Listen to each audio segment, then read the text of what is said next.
Okay. My presentation is on concussions and CTE in football. A brief overview is a concussion is an injury that happens to the brain that happens from an outside mechanical force, such as a hit in football, that impairs brain function. Some common side effects from concussions include impulsive and more risky behavior, poor self-awareness, severe OCD, extreme and indiscreet sexual behavior, insomnia, and extreme sensitivity to light. This is a clip from the movie Concussion, and just some background information. This is Dr. Bennett Omalu, who's a neurologist, and he was studying Mike Webster, who was a football player that played for the Pittsburgh Steelers for 18 years, and he was studying their brains, some other football players' brains as well, and discovered some things about them. Get concussed at 60. A human being will get concussed at 60 Gs. A common head-to-head contact on a football field, 100 Gs. God. No, not at all. But I've been studying Mike Webster's position. The man in the middle is quite deceptively the most violent position on the field. He slaps, the punches, the forearm. It is an unremitting storm of subconcussive blows. The head as a weapon on every single play, on every single game, on every single practice, from the time he was a little boy to a college man, culminating in an 18-year professional career. By my calculations, Mike Webster sustained more than 70,000 blows to his head.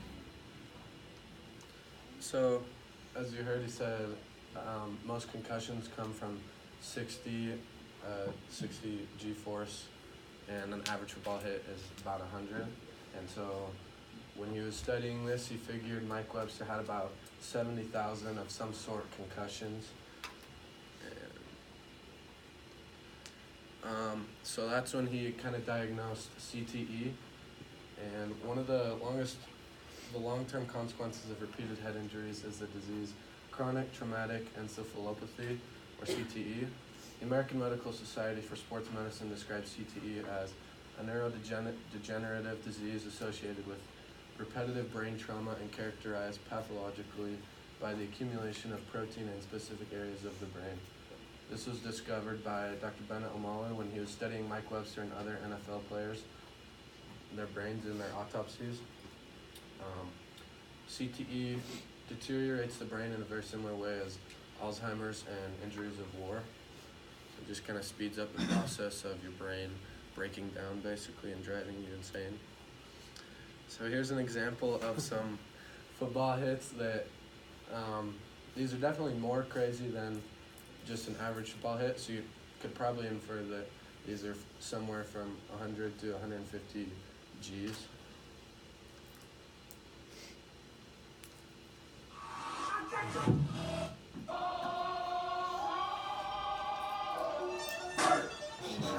Here comes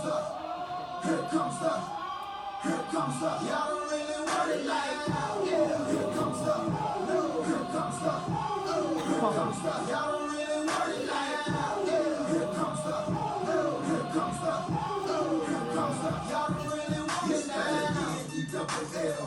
I said so, I keep big bills up in my hood on the dirty.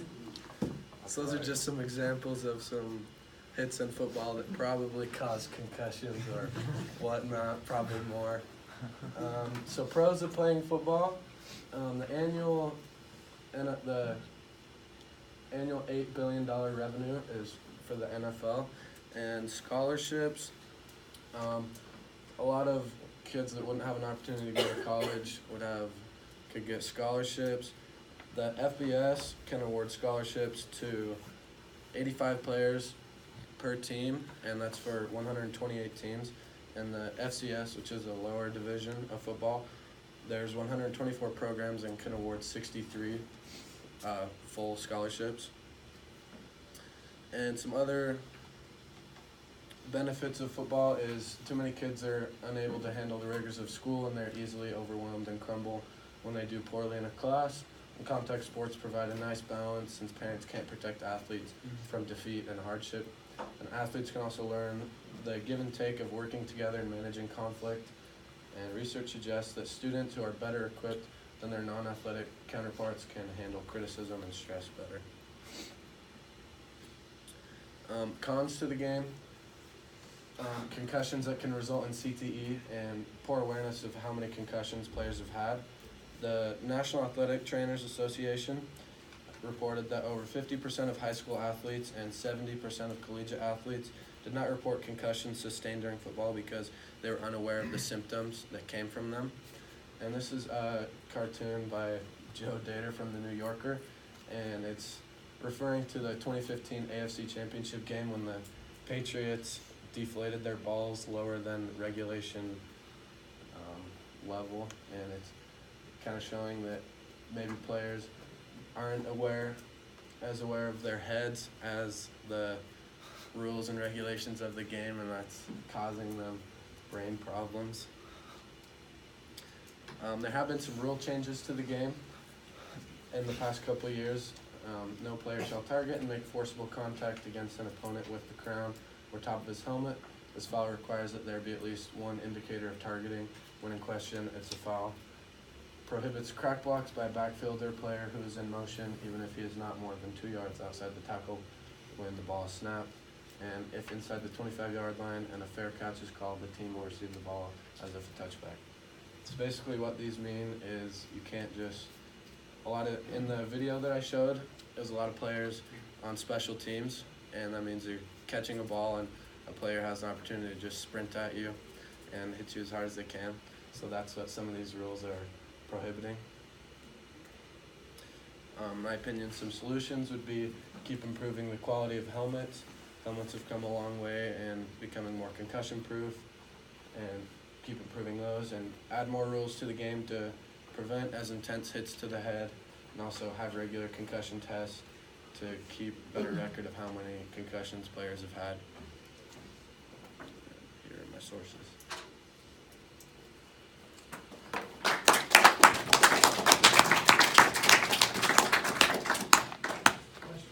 Eli. Do you have CTE? No, not diagnosed, but I think I might. Luke. What other players were mentioned in the the research? What were some prominent players that have been known to have CTE? There's a bunch of old guys. I'll be honest, I don't know their names off the top of my head, but a lot of players that played a long time ago. That's a lot of people that are starting to have it.